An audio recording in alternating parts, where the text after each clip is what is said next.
Bon bah, bonsoir et bienvenue pour la 34e soirée bismenstruelle, consacrée à Clive Barker et à son univers un peu de torture. On va passer à un de ses films les plus connus, donc c'est Hellraiser, sorti en 1987. Donc on va vous parler un petit peu du réalisateur du film, parce que c'est quelqu'un qui est quand même assez important dans le milieu du fantastique anglo-saxon. Et il a touché à plein de domaines, il n'a pas fait que des films. À la base, c'est un romancier. Donc, pour revenir un petit peu, il est né en 1952 à Liverpool. Donc, comme je disais, il est romancier, scénariste de films, scénariste de BD, peintre. Il a commencé aussi pas mal par la peinture, et donc cinéaste. Il a aussi agi dans le milieu de la production dans le cinéma. Et donc, très tôt, en fait, c'est quelqu'un qui a toujours été passionné par l'art. Donc, il commence à dessiner, en fait, ses rêves et des choses tirées de son imagination, enfant directement.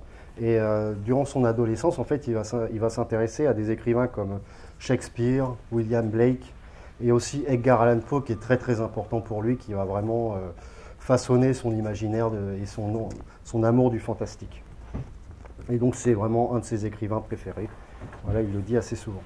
Et quand même, il est assez précoce, parce que dès l'âge de 14 ans, il écrit sa première nouvelle.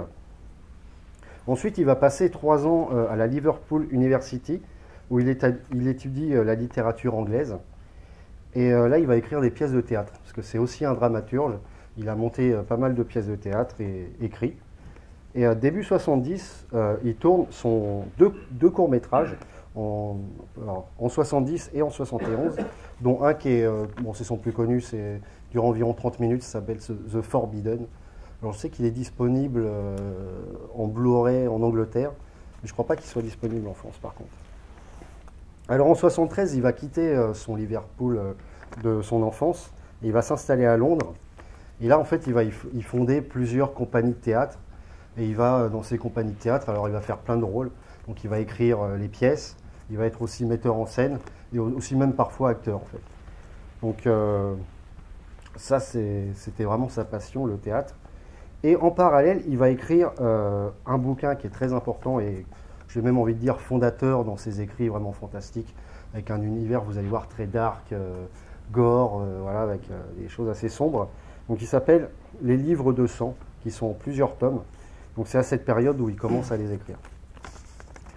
Alors dans les livres très connus qu'il a écrits et sortis, donc il y a Hellraiser, donc en 1986, qui va adapter plus tard en film. Le Royaume des Devins en 89.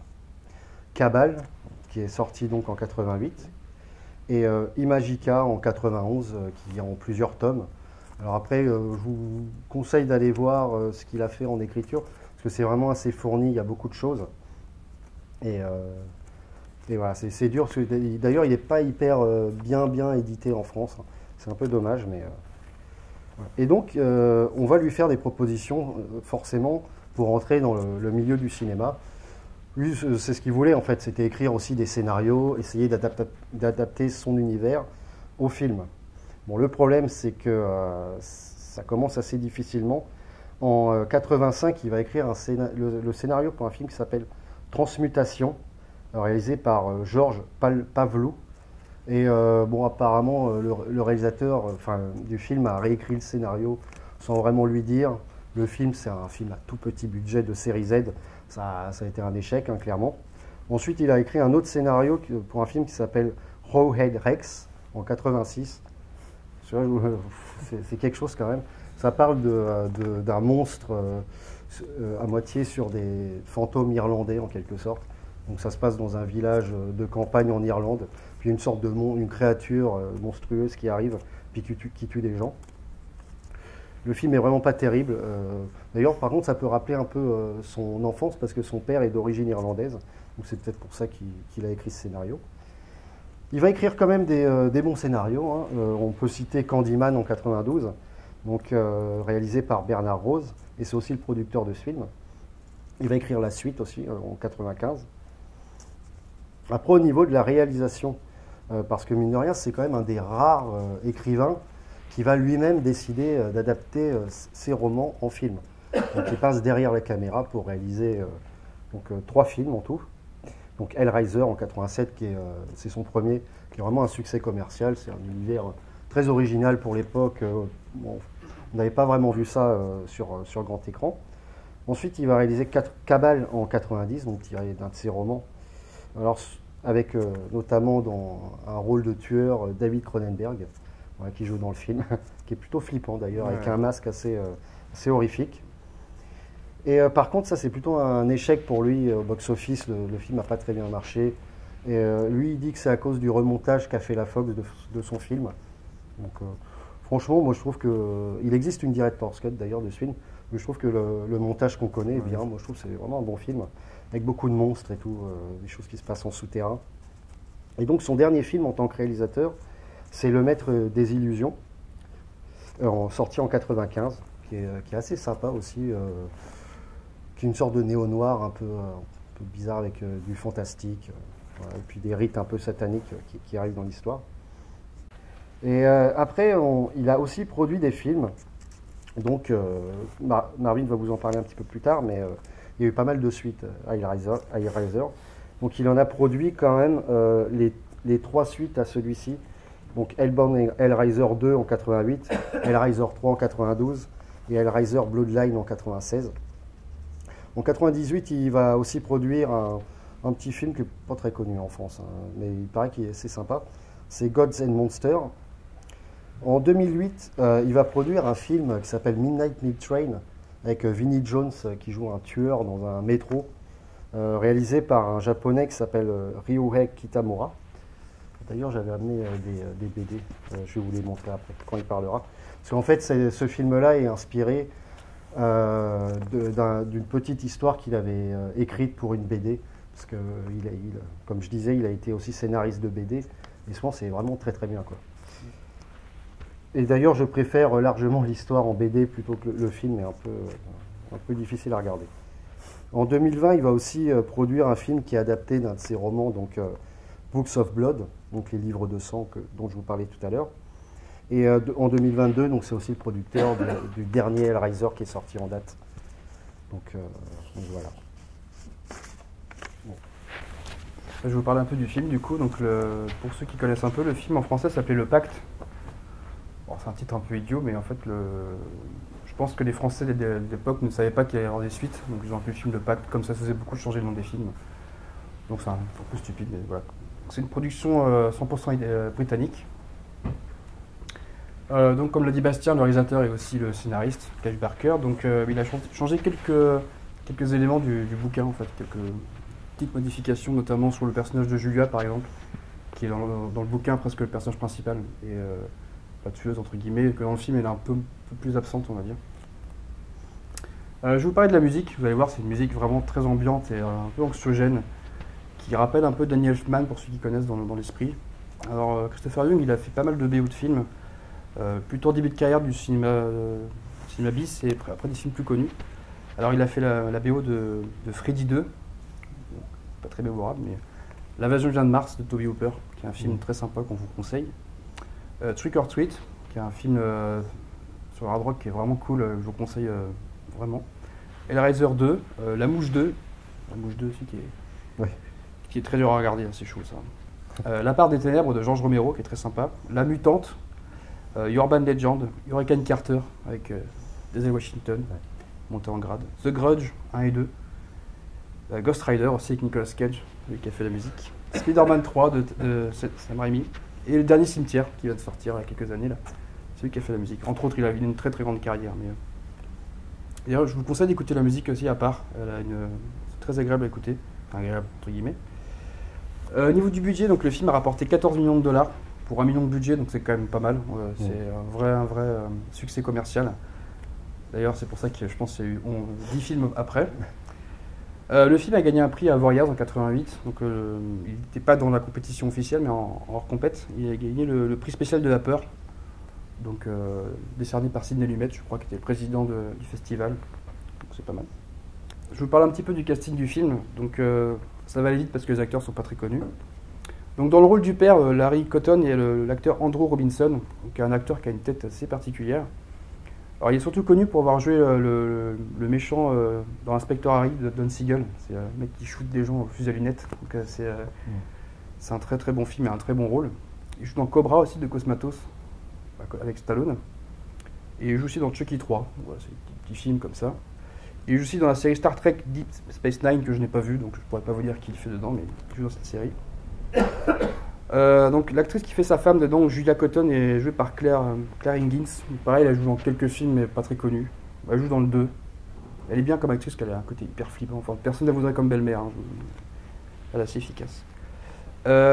Ashley Lawrence joue le rôle de Kirsty Cotton. Alors dans le livre, c'est une amie de la famille, et dans le film, c'est la fille du père, du personnage principal en fait, enfin de Larry Cotton. Donc c'est une petite modification par rapport au bouquin. Donc elle joue dans les Riser 2, 3 et 6, et elle fait une apparition dans le clip de Slipknot 9 aussi, aux côtés de Malcolm McDowell. À savoir ce qu'il foutait là, mais c'est assez marrant. Dans le rôle de Frank Cotton, donc, qui est le vrai méchant du film, donc Sean Shackman. Donc il a joué dans Transmutation, le film scénarisé par Clive Barker, et il joue dans le Riser 2, donc pareil, c'est pas une carrière très, très prolifique. Et d'ailleurs, dans le film, vous verrez que quand il est en forme un peu monstrueuse, dégueulasse, c'est pas le même acteur qui fait, c'est Oliver Smith, donc un acteur qui est pas connu non plus. Dans l'acteur intéressant du film, c'est Doug Bradley, du coup, l'acteur qui fait Pinhead, monsieur avec les pics partout là. Donc Doug Bradley, c'est un des meilleurs amis de Clive Barker à la base, donc c'est pour ça qu'il a accepté de jouer dans le film. Bah, après, il a joué quand même dans toutes les suites. Donc il joue dans Hellraiser jusqu'au 8, après il a arrêté. Il joue dans Cabal aussi, il a un petit rôle, on ne le reconnaît pas du tout, il a des cheveux longs, il fait un vieux dans le sous-sol, donc encore maquillé. Il joue dans Pumpkinhead 3, donc ça pique aussi, hein, c'est très dur à regarder. Détour Mortel 5, donc, ouais, non mais c'est... Et il joue dans le clip de Motorhead Hellraiser qu'ils ont fait pour le 3, où il fait un bras de fer avec les mics, c'est assez marrant ça je trouve. Donc Doug Bradley, c'est un acteur qui apparaît quasiment tout le temps maquillé, en fait c'est très, très rare de le voir avec sa vraie tête. Donc je vais vous parler un peu des suites, comme on le disait, il y en a eu pas mal. Il y en a qui rigolent, c'est marrant. Du coup, en fait, donc, le 2 est sorti en 88, donc vraiment un an après. Donc en français, Hellraiser Les Écorchés, de Tony Randall. Alors Tony Randall, c'était le monteur du premier, ils n'ont pas été chercher bien loin pour le réalisateur. Alors moi j'aime bien ce film quand même, il est complètement loufoque et barré, mais il est assez gore aussi. Et on retrouve pas mal du casting du premier aussi, donc c'est assez intéressant. En 92, Hellraiser 3, L'Enfer sur Terre, donc pareil, un titre un peu bon, de Anthony Cox. Donc lui, il a réalisé Waxwork 1 et 2. Donc c'est un film que j'aime bien aussi, qui se passe quasiment que dans une boîte de nuit en fait, et qui est assez gore et généreux. Franchement, c'est un film que j'aime bien. Après, ça se complique un peu. Donc là, il a fallu attendre un petit peu de temps donc, pour le quatrième. Donc Hellraiser Bloodline en 96, de Kevin Yeager et Joe Chappelle, donc pas très connu. Et à la base, ça devait être. Le film a été proposé à Guillermo del Toro et Stuart Gordon, qui ont refusé le film. C'est dommage. Et le film est tellement pourri en fait que les réals n'ont pas voulu signer le film, il est signé Alan Smithy. Pour ceux qui connaissent, Alan Smithy, c'est un pseudonyme de réalisateur qui ne reconnaissent pas la paternité des films. Donc là, ça pue généralement. Et c'est aussi la dernière sortie salle d'un Hellraiser dans un cinéma. Donc oui. Tous les films d'après, c'est des directs tout vidéo. Donc en 2000, il y a Hellraiser Inferno de Scott Derrickson, lui qui a réalisé quelques films, Le jour où la Terre s'arrêta, le remake, Doctor Strange, le premier, et Black Phone aussi assez récemment, avec Ethan Hawke. Ah oui. Donc le film a une ambiance un peu à la Seven, hein, je ne sais pas si les gens l'ont vu le 5, mais c'est un film d'enquête policière qui est intéressant, mais en fait on se demande ce que Pinhead fout dans le film, en fait, on se dit c'est complètement bizarre, en fait, c'est monté bizarrement, enfin on ne comprend pas trop, mais c'est loin d'être le pire. 2002, Hellraiser Hellseeker de Rick Botta. Alors Rick Botta, c'est le directeur photo de quelques films. C'était le directeur photo des Contes de la Crypte, la série des années 90. Celui-là est intéressant parce qu'il marque le retour du personnage de Kirsty, qui est dans le 1, le 2 et le 3. Donc c'est un film pareil, c'est une enquête un peu policière, mais on ne comprend pas tout. Alors en 2005, il y a eu 2 Hellraiser qui sont sortis en même temps quand même. Donc Hellraiser Deader et Hellraiser Hellworld de Rick Botta toujours. Donc là, c'est des films qui piquent, hein, vraiment, sans mauvais jeu de mots. C'est dur à regarder, en fait. C'est des films, même à la base, qui ne devaient pas du tout être des Hellraiser. En fait, le personnage de Pinhead s'est greffé au film après. Donc on voit, quand on regarde le film, on comprend rien devant ce qu'il fout là. Vraiment, c'est hyper bizarre. Et du coup, c'est la dernière apparition de l'acteur Doug Bradley qui fait Pinhead. En fait, après, il a refusé catégoriquement de jouer dans Hellraiser. Il dit non, j'en peux plus, quoi. Donc, on peut comprendre. Mais ils ont continué quand même. Donc, en 2011, il y a eu Hellraiser Revelations de Victor Garcia, donc un réalisateur espagnol qu'ils ont été chercher comme ça. Alors, celui-là, c'est pareil, c'est vraiment mauvais. Hein. C'est des films en plus qui ont coûté plus cher que le premier. Hein. C'est ça qui est assez marrant. Il aime la torture, hein, quand même. Ouais. C'est le cas de le dire. Hellraiser Judgment en 2018 aussi, de Gary J. Tunnicliffe. Alors lui, c'était le responsable des maquillages entre le 3 et le 8, quand même, donc il avait petit rapport avec les films. Celui-là est un peu moins pire que celui d'avant, mais il est pas bon quand même. Voilà. Ils ont pris le cuisinier du premier film pour faire... Le seul truc intéressant dans Attends, c'est combien déjà celui-là? Le 10, dans le 10, parce qu'il y a Heather Ledgercombe qui joue dedans, c'est l'actrice qui joue dans le premier Freddy. Donc je fais une petite apparition dedans. Pareil, pas très grand rôle, mais bon, c'est marrant de l'avoir dedans. Et 2022, Hellraiser qui est annoncé depuis longtemps comme un reboot du film de David Bruckner. Alors c'est pas du tout un reboot, ça n'a rien à voir avec le bouquin de base, hein, c'est complètement une nouvelle histoire. Et d'ailleurs ça avait beaucoup gueulé sur les réseaux parce qu'on avait annoncé que Pinhead était une femme et pas un homme. Alors ça avait hurlé au wokisme et machin pendant très longtemps, les gens gueulaient et tout. Donc je me suis dit je vais quand même le regarder parce que voilà, moi j'ai quand même tenu jusqu'à la fin. Mais je trouve que quand on voit vraiment les derniers films Hellraiser, je trouve que c'est un chef-d'œuvre à côté du 7, 8, 9, 10, voilà quoi. Donc c'est un film qui se regarde quand même, je trouve. Ça manque un peu d'argent, quoi. Ça se voit à l'écran, je trouve. Il est long, il dure 2 heures. Il y a des bons maquillages quand même. Dans l'esprit, oui, c'est pas mal. La musique est sympa aussi. Ouais, aussi, ça va. Ouais.